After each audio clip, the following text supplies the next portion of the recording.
When the king heard the words of Abraham, he ordered him to be put into prison, and Abraham was 10 days in prison. And at the end of those days the king ordered that all the kings, princes and governors of different provinces, and the sages should come before him, and they sat before him, and Abraham was still in the house of confinement. And the king said to the princes and sages, "Have you heard what Abraham, the son of Terah, has done to his father? Thus has he done to him, and I ordered him to be brought before me, and thus has he spoken. His heart did not misgive him, neither did he stir in my presence, and behold now he is confined in the prison. And therefore decide what judgment is due to this man who reviled the king, who spoke and did all the things that you heard." And they all answered the king, saying, "The man who revileth the king should be hanged upon a tree, but having done all the things that he said, and having despised our gods, he must therefore be burned to death, for this is the law in this matter. If it pleaseth the king to do this, let him order his servants to kindle a fire, both night and day in thy brick furnace, and then we will cast this man into it." And the king did so, and he commanded his servants that they should prepare a fire for 3 days and 3 nights in the king's furnace that is in Kasdim, and the king ordered them to take Abraham from prison and bring him out to be burned. And all the king's servants, princes, lords, governors, and judges, and all the inhabitants of the land, about 900,000 men, stood opposite the furnace to see Abraham.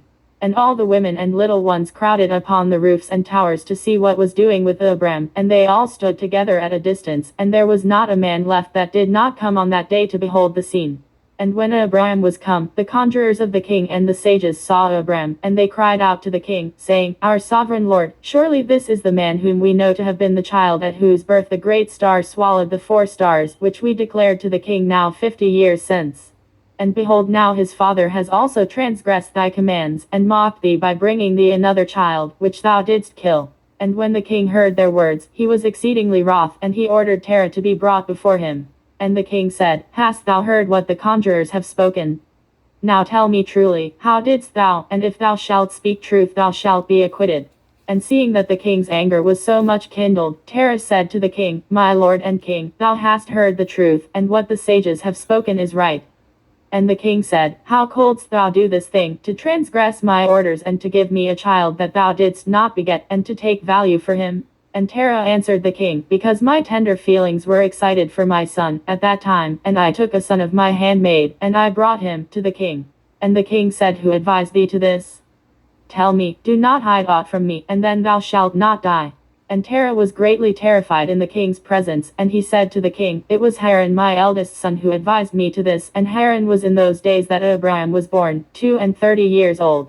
But Haran did not advise his father to anything, for Terah said this to the king in order to deliver his soul from the king, for he feared greatly. And the king said to Terah, "Haran thy son who advised thee to this shall die through fire with Abraham, for the sentence of death is upon him for having rebelled against the king's desire in doing this thing."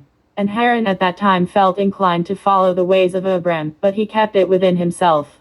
And Haran said in his heart, "Behold now the king has seized Abraham on account of these things, which Abraham did, and it shall come to pass, that if Abraham prevail over the king, I will follow him, but if the king prevail the first will go after the king."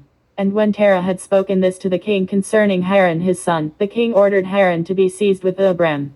And they brought them both, Abraham and Haran his brother, to cast them into the fire, and all the inhabitants of the land and the king's servants, and princes and all the women and little ones were there, standing that day over them. And the king's servants took Abraham and his brother, and they stripped them of all their clothes excepting their lower garments which were upon them. And they bound their hands and feet with linen cords, and the servants of the king lifted them up and cast them both into the furnace.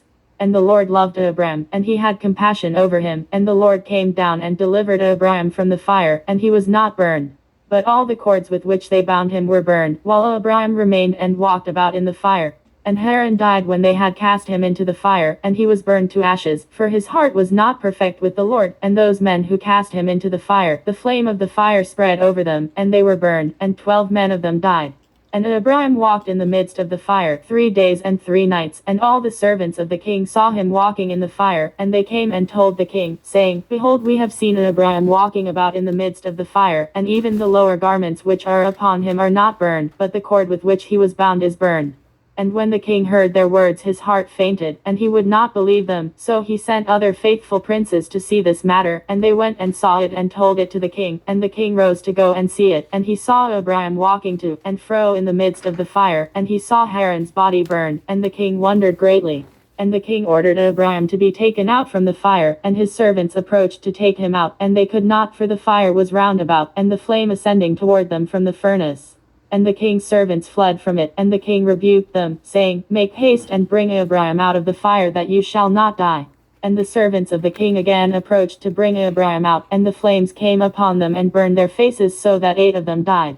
And when the king saw that his servants could not approach the fire lest they should be burned, the king called to Abraham, O servant of the God who is in heaven, go forth from amidst the fire, and come hither before me. And Abraham hearkened to the voice of the king, and he went forth from the fire, and came and stood before the king. And when Abraham came out, the king and all his servants saw Abraham coming before the king, with his lower garments upon him, for they were not burned, but the cord with which he was bound was burned. And the king said to Abraham, How is it that thou wast not burned in the fire? And Abraham said to the king, The God of heaven and earth, in whom I trust, and who has all in his power, he delivered me from the fire into which thou didst cast me. And Haran the brother of Abraham was burned to ashes, and they sought for his body, and they found it consumed. And Haran was 82 years old, when he died in the fire of Kasdim. And the king, princes, and inhabitants of the land, seeing that Abraham was delivered from the fire, they came and bowed down to Abraham. And Abraham said to them, Do not bow down to me, but bow down to the God of the world who made you, and serve him, and go in his ways, for it is he who delivered me from out of this fire, and it is he who created the souls and spirits of all men, and formed man in his mother's womb, and brought him forth into the world, and it is he who will deliver those who trust in him from all pain. And this thing seemed very wonderful in the eyes of the king and princes, that Abraham was saved from the fire, and that Haran was burned. And the king gave Abraham many presents, and he gave him his 2 head servants from the king's house. The name of one was Uni, and the name of the other was Eliezer. And all the kings, princes, and servants gave Abraham many gifts of silver and gold and pearl. And the king and his princes sent him away, and he went in peace. And Abraham went forth from the king in peace, and many of the king's servants followed him, and about 300 men joined him. And Abraham returned on that day, and went to his father's house, he and the men that followed him. And Abraham served the Lord his God all the days of his life, and he walked in his ways and followed his law. And from that day forward Abraham inclined the hearts of the sons of men to serve the Lord. And at that time Nahor and Abraham took unto themselves wives, the daughters of their brother Haran. The wife of Nahor was Milcah, and the name of Abram's wife was Sarai. And Sarai, wife of Abram, was barren, she had no offspring in those days. And at the expiration of 2 years from Abram's going out of the fire, that is in the 52nd year of his life, behold, King Nimrod sat in Babel upon the throne. And the king fell asleep, and dreamed that he was standing with his troops and hosts in a valley opposite the king's furnace. And he lifted up his eyes and saw a man in the likeness of Abraham coming forth from the furnace, and that he came and stood before the king with his drawn sword, and then sprang to the king with his sword, when the king fled from the man, for he was afraid. And while he was running, the man threw an egg upon the king's head, and the egg became a great river. And the king dreamed that all his troops sank in that river and died, and the king took flight with 3 men who were before him, and he escaped. And the king looked at these men, and they were clothed in princely dresses as the garments of kings, and had the appearance and majesty of kings. And while they were running, the river again turned to an egg before the king, and there came forth from the egg a young bird which came before the king, and flew at his head and plucked out the king's eye. And the king was grieved at the sight, and he awoke out of his sleep, and his spirit was agitated, and he felt a great terror. And in the morning the king rose from his couch in fear, and he ordered all the wise men and magicians to come before him, when the king related his dream to them. And a wise servant of the king, whose name was Anuki, answered the king, saying, This is nothing else but the evil of Abram, and his seed which will spring up against my lord and king in the latter days. And behold, the day will come when Abram and his seed and the children of his household will war with my king, and they will smite all the king's hosts and his troops. And as to what thou hast said concerning 3 men which thou didst see like unto thyself, and which did escape, this means that only thou wilt escape with 3 kings from the kings of the earth who will be with thee in battle. And that which thou sawest of the river which turned to an egg as at first, and the young bird plucking out thine eye, this means nothing else but the seed of Abram, which will slay the king in latter days. This is my king's dream, and this is its interpretation, and the dream is true, and the interpretation which thy servant has given thee is right. Now therefore, my king, surely thou knowest that it is now 52 years since thy sages saw this at the birth of Abram, and if my king will suffer Abram to live in the earth, it will be to the injury of my lord and king, for all the days that Abram liveth neither thou nor thy kingdom will be established, for this was known formerly at his birth. And why will not my king slay him, that his evil may be kept from thee in latter days? And Nimrod hearkened to the voice of Anuki, and he sent some of his servants in secret to go and seize Abram, and bring him before the king to suffer death. And Eliezer, Abram's servant whom the king had given him, was at that time in the presence of the king, and he heard what Anuki had advised the king, and what the king had said to cause Abram's death.